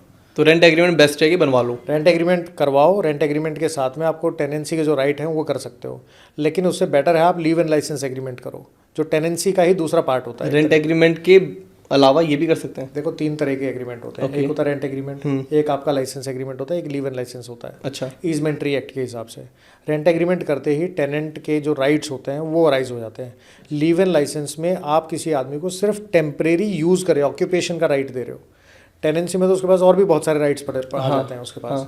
लीव एंड लाइसेंस में सिर्फ उसको थोड़ा सा जो जब तक आप उसको लाइसेंस दे रखा है तब तक यूज़ करने का राइट है। मतलब मोस्टली चीज़ डॉक्यूमेंट हो सकती है और आपको करानी भी चाहिए। ये सारी छोटी मोटी चीज़ें भी। अब एक चेक बाउंस का भी बड़ा वो होता है कि यार हमने तो चेक दिया था वो बाउंस हो गया, मतलब इसमें भी कुछ अगले, मान लो मैं आपको देता हूँ कि कोई भी पेमेंट करने के लिए और आप मतलब नहीं है मेरे बैंक में बैलेंस, या मैं जानबूझ के दे रहा हूँ कि अभी चेक दे देता हूँ और टालता हूँ, और अगर बाउंस हो जाता है तो आप भी कुछ कर सकते हो मेरे खिलाफ? बिल्कुल कर सकते हैं। अगर चेक है तो चेक में मोटा मोटी इस कहानी ये रहती है कि चेक अगर दे दिया तो चेक बाउंस होता है तो उसमें 2 साल तक की जेल का प्रोविजन होता है। सिर्फ चेक बाउंस होने के लिए? हाँ, चेक बाउंस हो जाएगा। ये तो बहुत ही, ये तो ऑफेंस भी नहीं कहना चाहिए, मतलब ये तो गलती हो सकती है इसी की। गलती कैसे हो सकती है? मैंने आपको चेक दिया, आपने मुझे चेक दे दिया, हाँ ठीक है, आपने चेक किस लिए दिया था? पास कराने के लिए दिया था। हाँ। आप चाहे वो 2000 का चेक हो, चाहे आपका 2 लाख का चेक हो, चाहे 2 करोड़ का चेक हो, हाँ। आपका वो बाउंस हो गया तो इसका मतलब आपने चेक डिसऑनेस्ट इंटेंट से दिया था कि आपने क्लियर नहीं होगा। 3 महीने के तो है ही ना उसके ऊपर टाइम, 3 महीने के बाद तो वैलिड भी नहीं है। हाँ। तो उस सिचुएशन में अगर वो चेक बाउंस हो जाता है और मैं आपके अगेंस्ट केस करता हूँ तो आपको 2 साल तक की जेल हो सकती है और चेक अमाउंट के डबल अमाउंट तक का फाइन हो सकता है। क्रिमिनल केस है। सिर्फ एक चेक बाउंस जैसी गलती पे? सिर्फ एक चेक बाउंस नहीं, चेक बाउंस जैसी गलती पे। अच्छा। सिर्फ एक चेक बाउंस नहीं है हमारा। आपने कभी कोर्ट गए हो? नहीं, प्रॉपर कोर्ट नहीं गया, किस मतलब दिन चलना, मैं आपको दिखाऊंगा। रजिस्ट्री तक ही गया। हमारे देश में अगर सबसे ज़्यादा कोई केसेस हैं तो वो 2 टाइप के हैं। हाँ। एक मैट्रिमोनियल और दूसरा चेक बाउंस। लोग लाखों की संख्या में केस हैं। अच्छा, लाखों। अच्छा। 800 केस तो एक कंपनी के मेरे पास हैं। 800 केस चेक बाउंस के। और लोग तुरंत केस कर देते हैं। करना, और आपको अपना राइट इन्फोर्स करना तो आपको करना ही पड़ेगा ना। आप क्या करोगे? आपके पास ऑप्शन ही नहीं है करने के अलावा। अब यहीं पे ब्लैंक चेक आता है फिर। ब्लैंक चेक भी अक्सर लोग दे देते हैं कि यार ठीक है, जो पेमेंट बनेगी उतना लिख के आप तब प्रोसेस कर लेना और ले लेना। वो भी प्रॉब्लम बन सकता है। देखो, ब्लैंक चेक तो किसी को देना ही नहीं चाहिए, चाहे कोई मांग ले, कुछ भी कर ले। अच्छा। आप मत दो, क्योंकि ब्लैंक चेक देने का मतलब है उसका मिसयूज़ होने के चांसेस हो जाएंगे। और जो लोग ब्याज बट्टे का काम करते हैं या फिर आपने लोन ले लिया कहीं से बैंक से या कुछ भी सिचुएशन हो गई तो वहाँ पे लोग ये करते हैं कि ब्लैंक चेक दे मांगते हैं। आपको अवॉइड करना चाहिए ब्लैंक चेक देना। उसमें कोई भी कितना भी अमाउंट फिल कर लेगा, कहाँ लड़ोगे? दूसरी चीज़ एक और है जो चेक बाउंस के केसेस में, आपने ब्लैंक चेक किसी को दे दिया और वो ब्लैंक चेक जिसको दिया उसने जाके कर्नाटका में वो अकाउंट खुलवा के और वहाँ फाइल कर दिया। अब वो केस जो कर्नाटका में चलेगा, आप दिल्ली के हो, आपके आने जाने में, ट्रैवल में, फ्लाइट से जाओगे, ट्रेन से जाओगे, कैसे भी करोगे, और रहने में, और फिर वहाँ लोकल वकील करना है, बेल बॉन्ड भरने हैं, अपना जमानती लेके जाना है, सारी हियरिंग वहाँ होगी। सब हियरिंग वहाँ होगी। क्योंकि पहले लॉ अलग था, अब लॉ चेंज हो गया है, काफ़ी साल हो गए हैं। लॉ ये है कि जिसको चेक मिला है उसका बैंक अकाउंट जहाँ है, केस वहाँ चलेगा। अच्छा। तो ऐसे भी लोग बैठे हैं जो ज़बरदस्ती किसी के अगेंस्ट केस करने के लिए किसी दूसरी स्टेट में नया बैंक अकाउंट खुलवा लेते हैं और वहाँ जाके डिपॉजिट करते हैं। जैसे मुंबई की एक कंपनी है, कलकत्ता की कंपनी है, NBFC जनरली ये करती हैं। उन्होंने पंजाब में जाके अपना अकाउंट खुलवा लिया, राजस्थान में जाके अकाउंट खुलवा लिया, कहीं पे भी, कहीं रिमोट जगह पे, किसी रिमोट जगह पे खुलवा लिया और वहाँ जाके चेक बाउंस के केस करने शुरू कर दिए।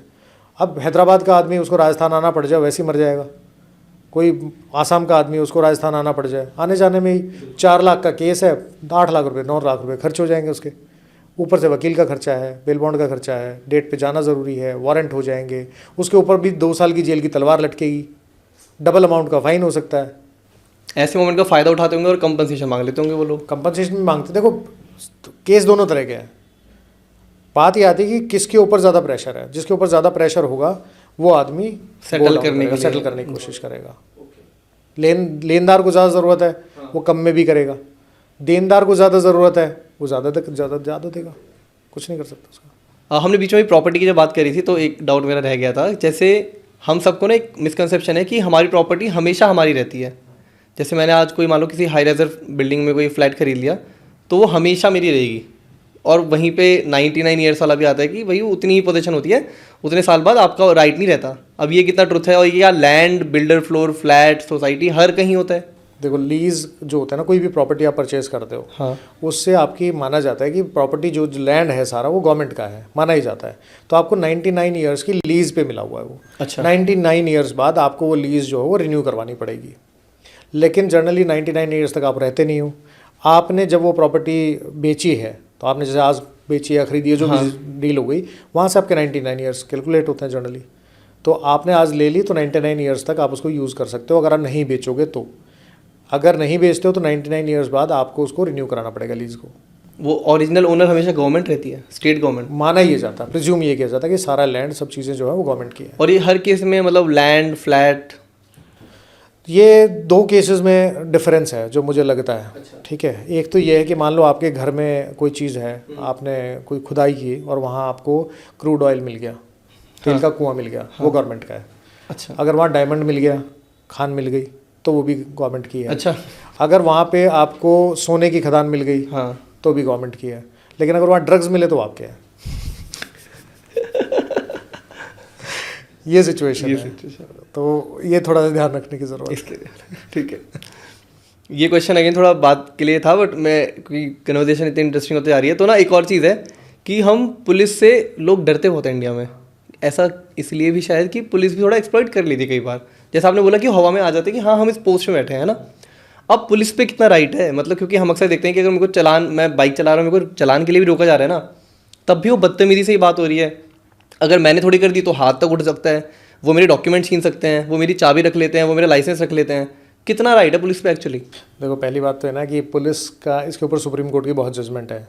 कि पुलिस को सेंसिटाइज करने की ज़रूरत है, पब्लिक के साथ बदतमीजी नहीं करनी चाहिए। लेकिन प्रैक्टिकली जब आप देखोगे तो इसमें दो व्यूज़ आते हैं। पहला व्यू तो ये आता है कि जब भी पुलिस स्टेशन में कोई पुलिस वाला है, हाँ, क्या वो आटा दाल चीनी तो बेच नहीं रहा, किराने की दुकान तो खोली नहीं हुई उसने, वहाँ पर ज़्यादातर क्रिमिनल ही लोग आएंगे जिनके अगेंस्ट केस होता है। करेक्ट। पुलिस का डर किस चीज़ का होता है? मार का डर होता है। जेल का डर तो आदमी को जब आता है, जब कोर्ट की बात आती है, आदमी को रहता है मार का डर। हाँ। और वहाँ पे लोग बदतमीजी भी करते हैं कई बार। तो पुलिस जब जिस महकमे में आप हो, जिस तरीके से हो, मैं खुद पुलिस वालों के परिवार से हूँ। अच्छा। लेकिन मैं फेवर नहीं करता हूँ इस बात का। करेक्ट।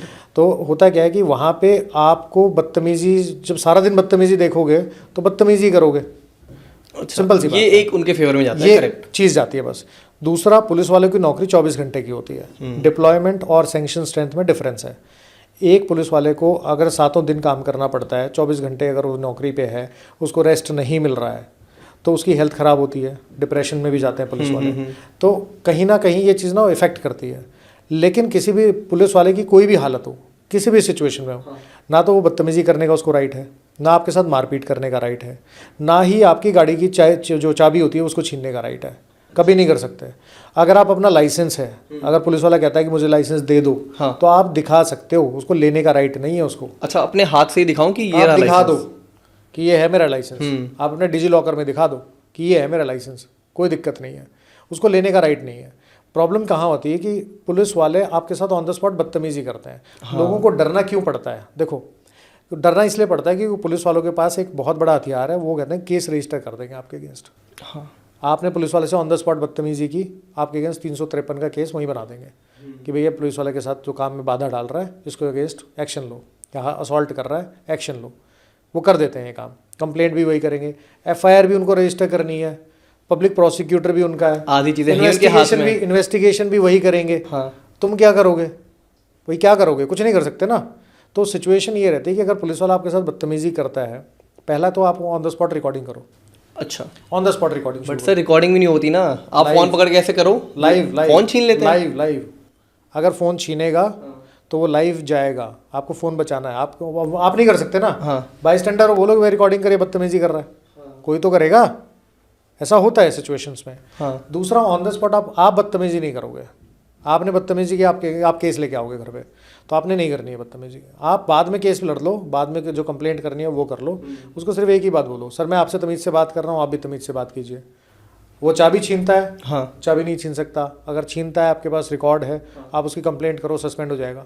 कैसे नहीं होगा? बिल्कुल होगा, सस्पेंड भी होगा, एक्शन भी होगा। अच्छा, उनके एंड पे ही बड़ा ऑफेंस है। हाँ, लोग इसलिए डरते हैं कि पुलिस वालों को तो रोज़ का ही काम है। हाँ।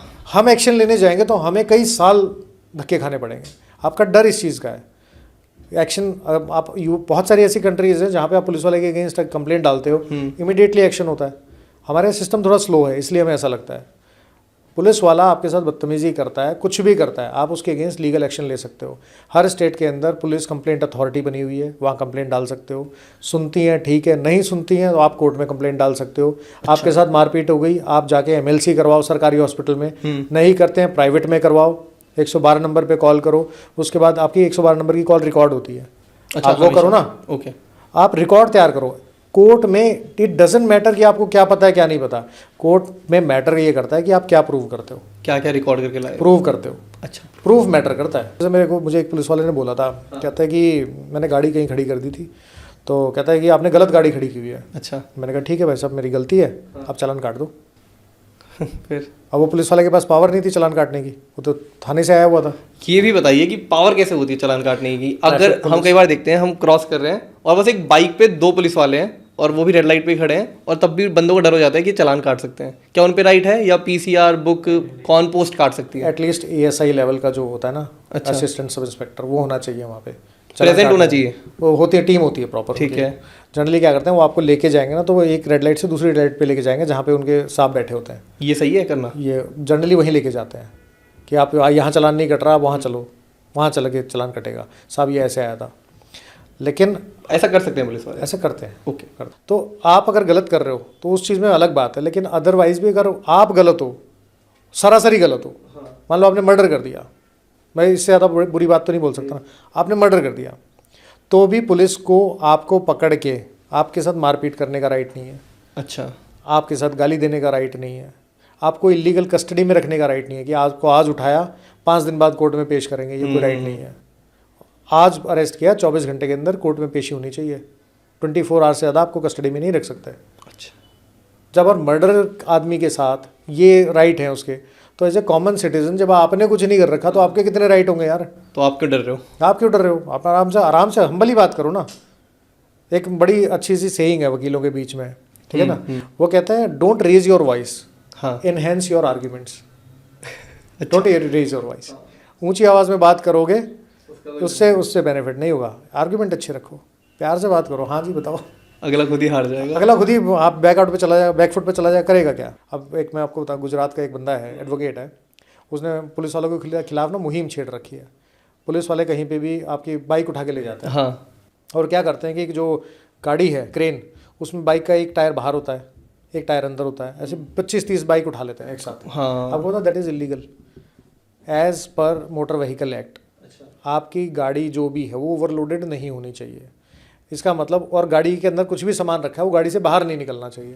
अच्छा, उन्होंने उसी में लूपहोल निकाल दिया। या दिल्ली में भी करते हैं। हाँ, ऐसी गाड़ी टो ऐसी होती है सारी। गाड़ी टो होती है, गाड़ी नहीं, गाड़ी टो करने का तो तरीका अलग है। अच्छा। आप बाइक उठाने, स्कूटर उठाने की बात कर रहे हैं। हाँ। आपका इतना सा एरिया है, उसमें आपको 20 बाइक उठानी है, तो आप क्या करोगे? एक टायर अंदर, एक टायर बाहर, एक टायर अंदर, एक टायर नहीं कर सकते। अच्छा। आपको गाड़ियाँ जो अंदर आ गई सिर्फ उतनी उठा के ले जाओ, दूसरे चक्कर में लेके जाना। This is the situation. उस लॉयर ने पुलिस पे केस कर दिया? केस नहीं किया, वो जाके उसने रील बनानी शुरू कर दी कि आप कैसे कर रहे हो, करवाई उसने ऊपर कर। हाँ। जो नहीं आ रही उनको छोड़ो। हाँ। तो आपको अगर लॉ के बारे में पता है तो थोड़ा सा आप उसको इम्प्लीमेंट कर सकते हो। Okay. But that is not, I don't suggest that कि आप जाके लड़ाई करो। इसके अलावा विकास जी, लेबर लॉ पे अगर थोड़ी सी बात की जाए, वहाँ भी मेरे ख्याल से बहुत ज़्यादा चीज़ें बहुत अच्छे से जस्टिफाइड ही नहीं है। वहाँ भी बहुत एक्सप्लॉइटेशन, तो मतलब मैं भी खुद कॉर्पोरेट कल्चर से निकला और मुझे भी फील हुआ कि यार ये तो कभी क्लियर ही नहीं था। सीटीसी कुछ बोला गया था, इन हैंड कुछ है, चेक किया तो कुछ ऐसा रूल ही नहीं है कि अगर सीटीसी इतना बोल दिया तो इतना इन हैंड होना ही चाहिए, या सीटीसी मेरे ख्याल से कोई टर्म ही नहीं है लेबर लॉ में अपने आप में। और पता नहीं ओवर टाइम एक्सप्लॉइटेशन है, और मतलब शायद उनके लिए लॉ होंगे बट वो अच्छे से फिर रेगुलेटेड नहीं है, अच्छे से फिर लाए नहीं गए हैं। देखो, आप अगर एक लिमिट से ऊपर, मतलब एक पोजीशन से ऊपर अगर आप काम करते हो तो आप लेबर नहीं हो। लेबर लॉ लेबर के लिए होता है। आप कॉर्पोरेट कल्चर के एम्प्लॉय हो। आपका और कंपनी का एक कॉन्ट्रैक्ट है जिसे हम बोलते हैं एम्प्लॉयमेंट एग्रीमेंट। आपका फिड्यूशियरी रिलेशनशिप है। ओके। आपने किसी कंपनी में जॉब की है, company is a separate legal entity, उसका आपके साथ एक एग्रीमेंट है कि उस एग्रीमेंट में कुछ भी कर सकती है? नहीं, ऐसा नहीं कि कुछ भी कर सकते हैं, ऐसा कुछ नहीं होता है। लॉ है उन लॉ की, लेकिन इतने ज़्यादा स्पेसिफाइड लॉ नहीं है जो आपको एग्जैक्टली सारी चीज़ें कैलकुलेट करके बता सकें।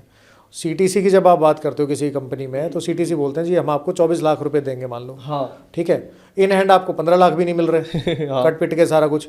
वो कहते हैं इसकी हमने इंश्योरेंस करा दिया, इसका फलाना करा दिया, इसका ढिमकाना करा दिया, सब चीज़ें। और सीटीसी में तो कुछ भी ऐड कर सकते हैं, आपके एसी का खर्चा, आपके मॉनिटर की रिपेयरिंग, मतलब सीटीसी तो बिल्कुल ही उनकी टर्म है। उनकी टर्म है, वो स्पेसिफाइड नहीं है। तो इसलिए जब भी कोई आप जॉब के लिए जाते हो, कोई बात करते हो, तो कंपनी से ना सबसे पहले एक चीज़ पूछा करो, इन हैंड कितना है। सीटीसी आप जो उसके ऊपर ऐड कर लेना जो करना है, इन हैंड मुझे इतना चाहिए। अगर आप उस पर नेगोशिएट कर पाओगे तो आगे बढ़ जाओगे। नेगोशिएट उस पर करना चाहिए ऑब्वियसली। आप जब कोई आपसे पूछे कि जी बताओ हम तो आपको ये 36 लाख का पैकेज दे रहे हैं, हाँ, तो आप कब से ज्वाइन करोगे, कह रहे वो तो ठीक है, आप ये बताओ कि इन हैंड कितना मिलेगा। करेक्ट। अगर वो बोलते हैं कि भाई आपको 36 लाख के पैकेज में हम 20 लाख रुपए देंगे आपको, आपके 16 लाख रुपए साल के कहाँ गए।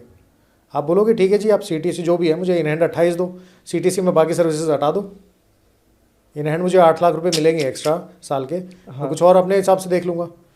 आप मुझे अगर ट्रैवलिंग अलाउंस मत दो, फिर ये बढ़ा दो, मैं घर से यहाँ तक अपने खर्चे पे आ इतना जाऊँ। नेगोशिएट कर लो, जो कर सकते हो करो ना, जितना अपन राइट। कंपनी के पास पैसों की कमी नहीं होती है, और पैसे बंदे को मिलते हैं, उसके काम को नहीं मिलते। ये ध्यान रखना, काम तो वो करेगा। आज आप पहली बार इंटरव्यू के लिए गए हो, उनको क्या पता आपकी काबिलियत कितनी है। वो तो देखेंगे पुरानी कंपनी में कितनी सैलरी लेते थे, इतनी 15%, 20%, 30% हाइक दे दो, इतना ही तो बात होगी ना। हाँ।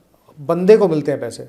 एक ही पॉइंट के ऊपर एक लॉयर एक डेट पे जाने के 8 लाख रुपए लेता है। उसी पॉइंट पे लड़ने के लिए दूसरा लॉयर एक पूरा केस करने के लिए 80,000 रुपये लेता है। डिफरेंस है, बंदे पे बात है। बात बंदे की है कि कौन जाके क्या बोल रहा है। एक वकील एक दिन में 4 करोड़ रुपए भी कमा सकता है, 2 करोड़ भी कमा सकता है, 1 करोड़ भी कमा सकता है। एक वकील पूरे लाइफ टाइम में जो है वो 2 करोड़ रुपए की टोटल फीस नहीं जनरेट कर पाता। ऐसे भी है, बात बंदे की है। आप पैसे आप पे लगते हैं। हाँ। शायद वही वाली बात है कि अगर लेबर लॉ पे हम जाए ना तो बहुत डीप हो जाएगा। अगर ऑडियंस चाहती है इस पे और इनसाइट्स जानना और पूरी रियल पिक्चर ट्रुथ जानना, तो हम ट्राई करेंगे कुछ सेकंड पार्ट लाने का। हाँ डेफिनेटली। अगर ये एक्सप्लॉयटेशन जितना चल रहा है इस कॉर्पोरेट कल्चर में, सैलरी रोक ली, एफएनएफ नहीं किया, आपका एक्सपीरियंस लेटर नहीं दिया, आपका जो एनओसी है वो नहीं दिया, आपका ईएसआईसी ईपीएफ के क्लियरेंस, नोटिस पीरियड एक्सप्लॉइट कर रहे हैं, ग्रेचुइटी नहीं दी, आपका नोटिस पीरियड जो है वो पेमेंट है, बॉन्ड भरवा लेते हैं, हाँ, चेक रख लेते हैं, परेशान करते हैं। लीगल है या नहीं है, तो बहुत सारे इश्यूज हैं। कर सकते हैं अगर किसी को, लेट अस नो। इसके अलावा जैसे आपने अभी बात छेड़ी ना कि वकील इतना भी कमा लेते हैं, आपने क्या विटनेस किया अभी तक कि एक वकील ने मैक्सिमम कितना कमाया, मतलब एक हियरिंग का? एक हियरिंग का मैंने एक हियरिंग के 5 से 10 मिनट की हियरिंग के मैंने 40 से 45 लाख रुपए कमाते हुए देखा एक आदमी को। 45 लाख एक हियरिंग के, 10 मिनट 10 मिनट के आर्गुमेंट के। और ऐसे उस दिन मेरे हिसाब से कम 8-10 केस लगे हुए थे। करोड़ों में लेके। हाँ, करोड़ों रुपये मैंने देखा है। मतलब कोई कैप नहीं है एक लॉयर कितना कमा सकता है? आपके टाइम की कीमत है, बंदे की कीमत है, ये होता है। आप कितनी देर आर्ग्यू कर रहे हो, क्या आर्ग्यू कर रहे हो, डजेंट मैटर, लेकिन आपकी एक छाप है आर्ग्यूमेंट करने की, आपकी एक फेस वैल्यू है, आपके टाइम की वर्थ है। मतलब दिन के मैं 5 करोड़ भी बहुत इजीली ले सकता हूँ कि एक लॉयर कमा सकता है। हाँ, कमा सकता है, अगर वो उस लेवल पे है तो कमा सकता है। बहुत लॉयर हैं ऐसे जो बहुत अच्छा कमाते हैं करोड़ों रुपए। मतलब इतना आप किसी और फील्ड में नहीं कमा सकते। आप किसी दिन सुप्रीम कोर्ट आ जाओ ना, हाँ, आपको दिख जाएगा एक पार्किंग में आपको 4 लाख रुपए से 5 लाख रुपए से गाड़ी शुरू होती है लगभग, हाँ, हाँ। और आपको करोड़ों रुपए की गाड़ियाँ खड़ी दिखेंगी। मैं किसी सिर्फ एक पार्किंग में आऊँगा आपके साथ। आप आओ ना, मैं आपको दिखाता हूँ वहाँ पे। हाँ, सब अल्टीमेटली सारा गेम इसी चीज़ का है। अब जैसे क्विक क्वेश्चन था, ऐसे क्विक क्वेश्चन लाते हैं, इसी को हम कहते हैं थोड़ा रैपिड फायर राउंड हमारा, जिसमें हम दोनों ही कोशिश करते हैं थोड़ा जल्दी जल्दी करें ताकि ऑडियंस को वैसे इंसाइट्स मिले कि ये कितना सही था गलत था।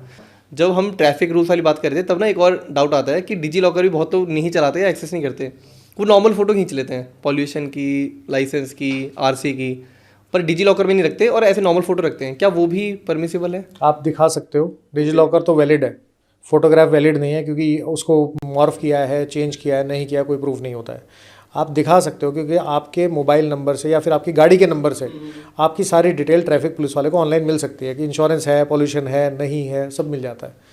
तो कई बार अगर कोई आपके पास कुछ भी नहीं है, हाँ। आरसी नहीं है मान लो आपके पास फिजिकल, आपके पास पोल्यूशन फिजिकल नहीं है, आपके पास कुछ भी नहीं है, तो आप जाके उसको बोल दो कि मेरी गाड़ी का नंबर डालो, डिटेल निकल जाएगी, ऑनलाइन चेक कर लो। बड़ा सिंपल है। इसके अलावा एज अ लॉयर अगर आपको वो पोजीशन कभी दी जाए कि आप कुछ भी एक चेंज कर सकते हो हमारे इंडियन लॉ में, तो वो क्या चेंज होगा? मैं जेंडर न्यूट्रल लॉ लाने की कोशिश करूंगा। इसे आप सबसे प्रोमिनेंट और इम्पोर्टेंट सबसे प्रोमिनेंट, क्योंकि हर सिटीजन को बराबर का अधिकार है। ऐसा नहीं है कि आप एक आदमी ने मान लो 2 आदमी ने मर्डर किया, एक मेल और एक फीमेल, और आप एक को तो जेल कर देते हो और दूसरे को सिर्फ इसलिए छोड़ देते हो कि उसका जेंडर अलग है। I don't support that. अब इसके अलावा एज अ लॉयर कई बार आपको भी पता होता है कि मैं गलत के लिए लड़ रहा हूँ अभी, क्योंकि ज़रूरी थोड़ी है, आपके पास 2 पक्ष हैं, एक सही एक गलत होता है, या कई बार ऐसा होता है कि दोनों की अपनी अपनी स्टोरी होती है, कोई अपनी स्टोरी में सही होता है, कोई अपनी स्टोरी में सही होता है। बट कई बार आपको भी पता होता है कि यार ये तो गलती है और मैं इसी को बचाने जा रहा हूँ, तो तब आपको कभी वो नहीं लगता कि यार मैं सही कर रहा हूँ, क्योंकि मैं थोड़ा मतलब आपका क्या मेंटल स्टेट होता है तब? देखो, पहली बात तो ये है कि जब भी कोई क्राइम होता है उस क्राइम के टाइम पे एडवोकेट अपीयर नहीं होता, वहाँ खड़ा नहीं होता, देख नहीं रहा होता, पहली बात। दूसरी चीज़ क्या है कि जज करने का काम कोर्ट का है, एडवोकेट का नहीं है। एडवोकेट का सिर्फ एक काम होता है लॉयर का कि जो उसका पक्षकार है उसकी बात कोर्ट तक ठीक से पहुंचा सके। ये है बड़ी फिलोसफिकल सी बात। असली बात यह है कि भगवान कृष्ण ने मुझे ड्यूटी दे रखी है कि ये तुम्हारी ड्यूटी है, तुम्हारा कर्म है, तुम्हें कर्म करना है। मेरा कर्म ये है कि जो भी चीज़ है, पुलिस वालों ने केस बनाया किसी के अगेंस्ट, उस आदमी के अगेंस्ट, अक्यूज़ की बात कर रहा हूँ मैं, एक अक्यूज़ड है जिसको बोला कि तूने ये मर्डर किया है, उस पर उंगली उठा दी। पुलिस को सरकारी तनख्वाह मिलती है, पूरी पावर है उसके पास इन्वेस्टिगेट करने की, उसके पास पूरा जो एविडेंस कलेक्ट करना है उसकी पावर है, अरेस्ट करने की पावर है, बेल को अपोज करने की पावर है ना। और वो एक नहीं है, एक थाने में बहुत सारे लोग हैं। उसके बाद जब वो चार्जशीट फाइल होती है तो पब्लिक प्रोसिक्यूटर, सरकारी वकील को तनख्वाह मिलती है सरकारी तौर पे, जो कहता है कि मैं पुलिस का जो पक्ष रखा हुआ है उसको प्रूव करूँगा। जज साहब को तनख्वाह मिलती है सरकार की तरफ से। उस एक अक्यूज्ड को जिसके खिलाफ ये एलिगेशन लगी है, उसका क्या राइट है? उसका क्या राइट है? उसका सबसे बड़ा राइट ये है कि he is presumed to be innocent till found guilty by the court. जब तक आपका कन्विक्शन नहीं होगा तब तक आप इनोसेंट आदमी हो, यही माना जाएगा। तो उसकी आवाज़ कौन पहुंचाएगा कोर्ट में? इट डजेंट मैटर कि अगर पुलिस वालों के कहने से ये सारी चीज़ें होती बाई चांस, चलो, तो आधे से ज़्यादा दुनिया जेल से कभी बाहर आती। फेक केस अगर होता है किसी आदमी के ऊपर, हमने डिस्कस किया था, फेक केस हो गया, अगर किसी के ऊपर फेक केस हो गया तो क्या फेक केस करने में सिर्फ कंप्लेनेंट की गलती है, पुलिस की कोई गलती नहीं है? उसको नहीं पता था, उसको बचाने की जिम्मेदारी किसकी है? अगर 10 लोग जिन्होंने क्राइम किया है, जो एक्चुअल क्रिमिनल हैं, अगर वो बच जाते हैं किसी भी तरीके सिचुएशन में, तो बड़ा सिंपल सा प्रिंसिपल है, अगर वो बच जाते हैं तो इट इज़ ऑलवेज बेटर कि एक इनोसेंट आदमी को फांसी ना हो। निर्दोष को तो आपने फांसी अगर टांग दिया तो उसका जो कर्मा है, जो उसकी बेसिकली पाप है, उसको किसके सर जाएगा? मेरा काम है पुलिस ने जो ड्यूटी जो दे दिया उस पर क्वेश्चन उठाने का। अगर वो क्वेश्चन मैं उठा के सब चीज़ें बता देता हूँ कि पुलिस ने गलत किया है, तो जज साहब बरी कर देंगे। और वो क्वेश्चन उठने के बाद भी अगर कोर्ट को लगता है कि नहीं, मेरे मन में डाउट नहीं है, यही आदमी है जिसने क्राइम किया, तो सज़ा हो जाएगी। अच्छा, पर जैसे आप जेल गए हैं? हाँ, मैं मिलने गया हूँ काफ़ी लोगों से। उस पॉइंट पे जैसे कहते हैं ना कि आप मेरे को सब सच बता दो, कोर्ट में वो बोलना जो मैं बोलूँगा, ये रियल होता है? देखो, पता है क्या, अक्यूज़ड की अगर आप बात करोगे, अक्यूज़ड का पहला राइट जो है वो साइलेंट रहने का है। आपको कुछ बोलने की ज़रूरत नहीं है। आपके खिलाफ अगर किसी ने FIR कर दी, आपके खिलाफ चार्जशीट फाइल हो गई, तो सरकारी वकील और पुलिस का काम है वो प्रूव करे कि तुमने गलती की है, तुमने क्राइम किया था। आप बिल्कुल मम रहो, आपको कुछ बोलने की ज़रूरत नहीं है। अच्छा, अगर मुझे कल पुलिस पूछताछ के लिए ले जाती है, हाँ, तो मेरा राइट है, मैं चुप रह सकता हूँ? और आप चुप रह सकते हो पहली बात। अगर अब वो बोलते हैं कि आपने क्राइम किया है, मान लो, और वो कहते हैं कि इस पर साइन कर दो, इसमें बहुत लोगों को बता भी चुका हूँ कि अगर वो बोलते हैं कि भाई तुम ये लिख के दे दो कि मैंने क्राइम किया है, आप पुलिस वाले को लिख के देना कि देखो मैं भानु प्रताप, मैंने ये क्राइम किया, ये मर्डर मैंने कर रखा है, आप मुझे जेल में डाल दो। अच्छा, ये मैं लिख के भी दे देता हूँ? दे दो, उसकी कोई वैल्यू नहीं है कोर्ट में। अच्छा, ज़ीरो वैल्यू। लिख के भी? हाँ, उनको अलग से प्रूव करना पड़ेगा कि हाँ भानु उस दिन था वहाँ पे, इसको किसी आई विटनेस ने देखा है, चाकू कट्टा पिस्टल इसके यहाँ से रिकवर हुई है, इसकी मोबाइल टावर लोकेशंस दिखा रहे थे, मोबाइल जो सीसीटीवी है उसमें ये आया हुआ है, यही बंदा है जिसने किया है। और क्यों किया ये भी बताना पड़ेगा, क्या पुरानी रंजिश थी या नहीं। अच्छा, इंटेंट। इंटेंट के साथ में थोड़ा बहुत मोटिव का भी रोल प्ले करता है, थोड़ा बहुत, कि क्यों करेगा। राह चलते आदमी को तो कोई नहीं मारता ना। मतलब जो अब मैं बिल्कुल स्ट्रेट आता हूँ इसी क्वेश्चन पे फिर से। आप जेल गए हो, आपने बोला कि मुझे सब सच बताओ, कोर्ट में क्या बताना है वो मैं बताता हूँ, वो आपको बताता है कि हाँ मैंने ही ये किया है, तब भी आप अपने इस प्रोफेशन को एज अ धर्म देखते हो, जैसा आपने बोला कि मेरे को गाइडेंस मिली हुई है कि मुझे इसको बचाना है, इसको मैं गलत कभी नहीं पूछता, मैं कभी क्वेश्चन नहीं पूछता कि तूने किया है कि नहीं किया है। अच्छा, मेरा काम नहीं है उससे पूछने का। आप उसे सिचुएशन समझते हो? मैं सिर्फ ये देखता हूँ कि पुलिस ने क्या केस बनाया है, मुझे कोई मतलब नहीं है इस बात से। Okay okay okay. अगर आपने क्राइम किया है तो आप भुगतोगे, आपने नहीं किया तो नहीं भुगतोगे। अगर मैं वो जरिया हूँ जिससे आप बच सकते हो, जिसके थ्रू, तो बचो। तो मैं वो बनूंगा, ठीक है। आपको देखो, आपको ना सबसे पहली ड्यूटी है कि संविधान हमारा कॉन्स्टिट्यूशन है, आपको कोई राइट दे रहा है, मेरा काम उन कॉन्स्टिट्यूशनल राइट्स के बेस पे आपको आपका पक्ष रखने का है। I will fight with you, कोई सुप्रीम कोर्ट तक चलेंगे, ठीक है। कुछ केसेस, कुछ होती हैं सिचुएशन जिसमें लगता है कि इस तरह के लोगों को, हमने बार में भी देखते हैं कि भाई इस तरीके के आदमी का कोई लीगल राइट नहीं है, इसको कोई लॉयर रिप्रेजेंट नहीं करेगा। हमारा संविधान बोल रहा है कि आपको लीगल राइट मिलेगा, कोई वकील आपको नहीं करेगा तो सरकार की ड्यूटी आपको वकील दे, फ्री में देना पड़ेगा ना। तो हम भी तो सरकार का पार्ट है, सोसाइटी का पार्ट है। बिल्कुल, तो उसका भी राइट बनता है। इसके अलावा हम मूवीज़ में ना कोर्ट को बहुत देखते हैं, बड़ा ग्लोरीफाई सा किया जाता है, बड़ा सिस्टम, बड़ा ये वो जज, ये मतलब पब्लिक बैठी है हमेशा पीछे, वो हंस रही है या सपोर्ट कर रही है, हो हा कर रही है। कितना रियल होता है? 0, ऐसा कुछ रियल 1% भी नहीं होता। 1% में सिर्फ वो कटघरा दिखता है ना, जो सब ऊंचे पे बैठे हुए हैं, हाँ। वकील यहाँ खड़े हुए हैं, बस इतना ही सच है। अगर आप देखोगे ना, एग्जिबिट करने में भी एक दिन लग जाता है पूरा। अच्छा, एग्जिबिट मतलब कि एविडेंस है, PW1 पहला विटनेस आया, उसने जो लाइन बोली है, तो आज मैं जैसे हम बात कर रहे हैं, तो कोर्ट में अगर मान लीजिए आप गवाही देने चले गए तो क्या होगा, आपसे पूछा जाएगा कि आपका नाम क्या है, आप क्या लाइन बोलोगे? भानु पाठक। हाँ, तो उसमें लिखा जाएगा, रुको लिखिए, मेरा नाम भानु पाठक है, आप क्या काम करते हो? जी मैं ये काम करता हूँ। अच्छा लिखिए ये काम होता है, एक एक लाइन लिखी जाती है। ये होता है रियल कोर्ट? हाँ, बहुत टाइम टेकिंग और बहुत टाइम, ये तो बोरिंग है एक तरह से। हमें लगता है कि यार कोर्ट लॉयर बनेंगे, केस लड़ेंगे, बातें करेंगे, क्या इतनी बातें भी होती हैं कभी? हाई कोर्ट सुप्रीम कोर्ट में आपको थोड़ा बोरियत कम होगी, ट्रायल कोर्ट तो बहुत बोरिंग होता है, लेकिन इंटरेस्टिंग भी है क्योंकि आपको पता है कि एज ए लॉयर में कोई अलग अलग विटनेसेस आ रहे हैं, उसमें से किसको कहाँ से क्रॉस करना है, कैसे तोड़ना है।